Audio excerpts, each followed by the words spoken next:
भारतीय सेना इस सोसाइटी के किसी भी भाग में या किसी भी जहां पर उन्नति हो रही है, भारतीय सेना का रोल रहता है। लोग समझते हैं कि भारतीय सेना का रोल सिर्फ सिक्योरिटी के लिए नहीं, नेशन बिल्डिंग में भारतीय सेना एक अहम भूमिका निभाती है। विकसित भारत की बात है, भारतीय सेना ने एक डिकेड ऑफ ट्रांसफॉर्मेशन नियुक्त किया है। वी गेट आत्मनिर्भरता which is our main aim, it gets a major boost. अभी प्रधानमंत्री जी आए हैं अमेरिका से और उसमें डिफेंस को लेके बहुत सारी बातें हुई हैं, तो आपका क्या तैयारी है, आप इसके बारे में क्या सोचा है? देखिए, जो डिफेंस का जो अभी हमें अनाउंसमेंट सुनने को मिला है, कल मैंने फॉरेन सेक्रेटरी साहब का जो उन्होंने बयान दिया यूएस में, वो पूरा मैंने सुना। तो बहुत अच्छी खुशखबरी उसमें आई है सुन के कि 10 साल का प्लान बनेगा और उसमें जो हम साथ में मिलके यहाँ पे ज्वाइंट प्रोडक्शन करेंगे, उससे हमारी डिफेंस इंडस्ट्री को बहुत फ़ायदा होगा, जिससे भारतीय सेना को भी बहुत फ़ायदा होगा और जो हमारी आत्मनिर्भरता की एक कड़ी है, जो हमारी मुहिम है, उसको बहुत ही बढ़ावा मिलेगा। आर्मी का भी उसमें कंट्रीब्यूशन होगा, तो आर्मी किस तरीके से विकसित भारत के लिए तैयारी कर रही है?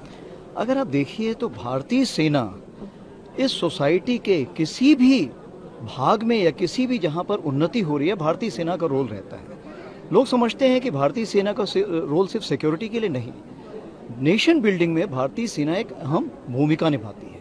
चाहे वो इंफ्रास्ट्रक्चर डेवलपमेंट हो, चाहे स्किल ट्रेनिंग हो, या किसी प्रकार की सिक्योरिटी प्रोवाइड करनी हो इंटरनल हालातों में। ऑल्सो ह्यूमैनिटेरियन असिस्टेंस और डिजास्टर रिलीफ में भी हमारा मुख्य भूमिका होती है। जहां तक विकसित भारत की बात है, भारतीय सेना ने एक डिकेड ऑफ ट्रांसफॉर्मेशन नियुक्त किया है, जिसमें हमने 5 मुख्य पिलर्स नियुक्त किए हैं, जिसमें कि रिस्ट्रक्चरिंग है, मॉडर्नाइजेशन है, सिस्टम प्रोसेस फंक्शनिंग है, उसी प्रकार से ह्यूमन रिसोर्स का डेवलपमेंट है, जॉइंटनेस और इंटीग्रेशन है।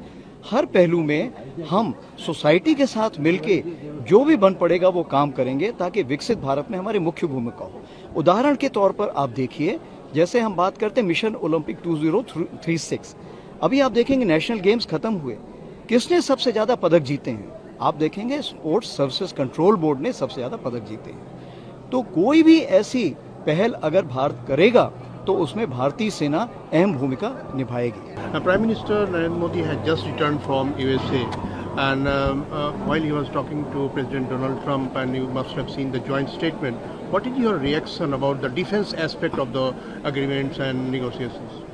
So what I've heard, the statement which has been given out with the foreign secretary, it's a very encouraging step which has been taken. I can see that the 10-year plan has been proposed, and a lot of technology which will come to India, and we will be able to carry out the co-production.